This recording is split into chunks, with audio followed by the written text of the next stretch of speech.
It's kind of like defending the crane kick. It can't be defended. Got some more action there on right. that No too. can't defend.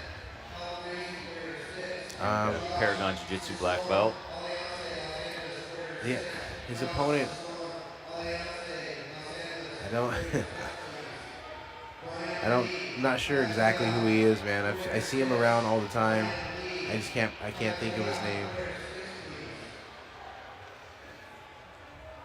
Pulling guard right away into De La Riva. Interesting, he's got that second De La Riva. Oh, he got it on the Yeah. thigh now, but he did have it behind the knee. And he's going to go for a sweep here. He's looking like he's going to get like a Tomonagi type sweep if his opponent's not careful. His opponent's connected to his sleeve. Usually see the reverse. He's going to move it into a Barambolo, it looks like. Try to rip that arm out. His opponent's doing a decent job of killing that De La Riva hook, trying to, but his foot is wrapped up. Yeah, he's got to be tight. careful with that right foot on the hip. Some people are really good at like distracting with the De La Riva game, and meanwhile that foot's on that far hip, and you end up getting swept with the simple push sweep.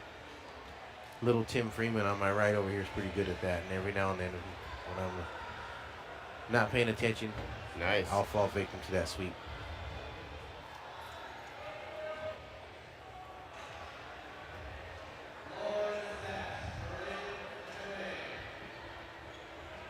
It's a lot tougher to pass guard when you have a black belt underneath you. Oh yeah, that's for sure. And you can see he's still trying to work the pass. He still has his leg tied up. He's got a little bit of a collar there. I don't think that's a super threat as much He's for using it submission. more for control. More for maybe to try to set up a sweep. He may try to sweep his opponent over to his left. We'll see if he can work that out or not. We'll see. He's got that foot on the right hip. If his opponent's not careful, what he's going to do is use that collar to sucker him into a triangle position. Yeah, look at this. He's See, almost here got it goes. set up. Oh, he's able to get his arm underneath that leg. Now he's going to double underpass. This is how a double underpass should be done. A lot of people think it's whipping the legs around your head. He's lifting his hips right over his opponent's face. He's putting him down. He didn't put enough downward pressure. But he gave him nice transition. Gave him a little bit too much space. Nice little scramble there. He's got an advantage for that.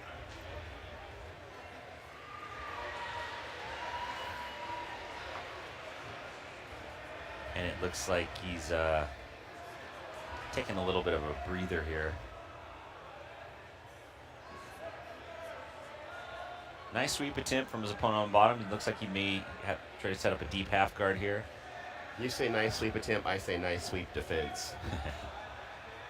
He's got a deep half. He's got the lapel, and he's got his left hand underneath his opponent's leg. That's important.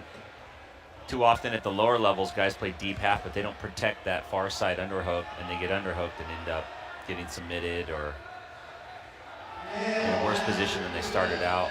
But it's defended well, and he's back to a double under.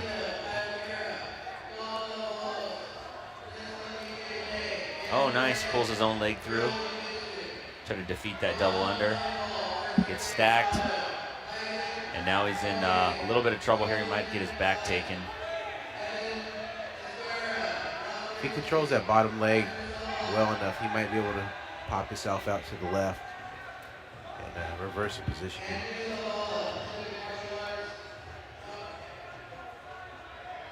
Looks like he's reversed the position.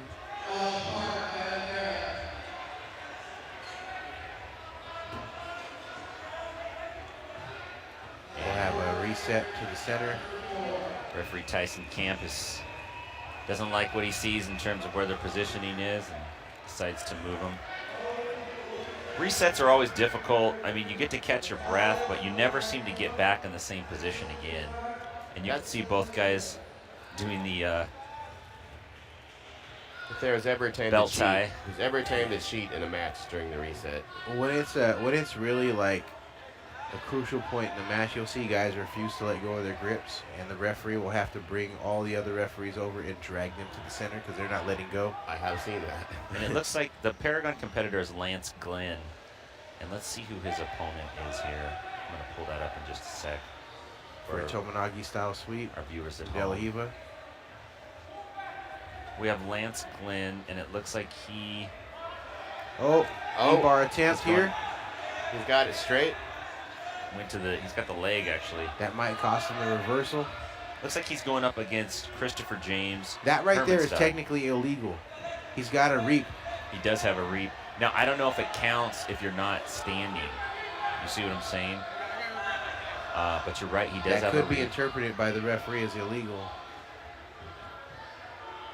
But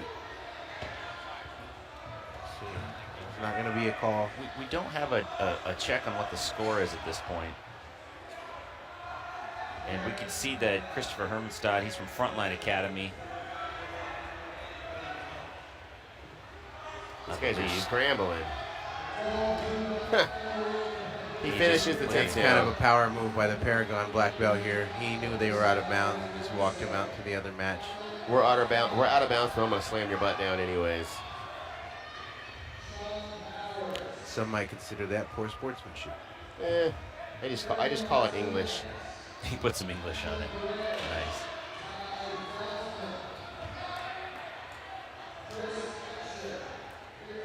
And you can have a little reset in the action.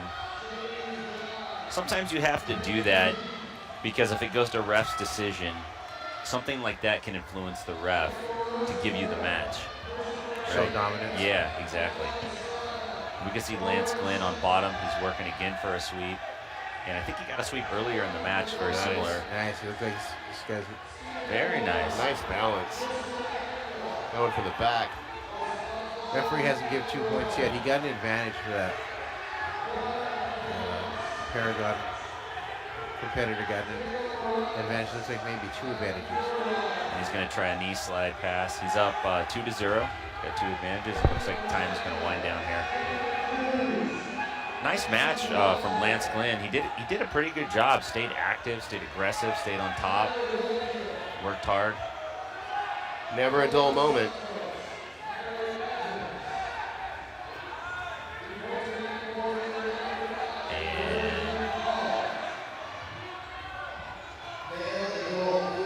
Let's see here, a little bit of confusion. I believe the Paragon competitor won this match. No, he did not. He did not. He's like, what? 2-0. He got 2 advantages.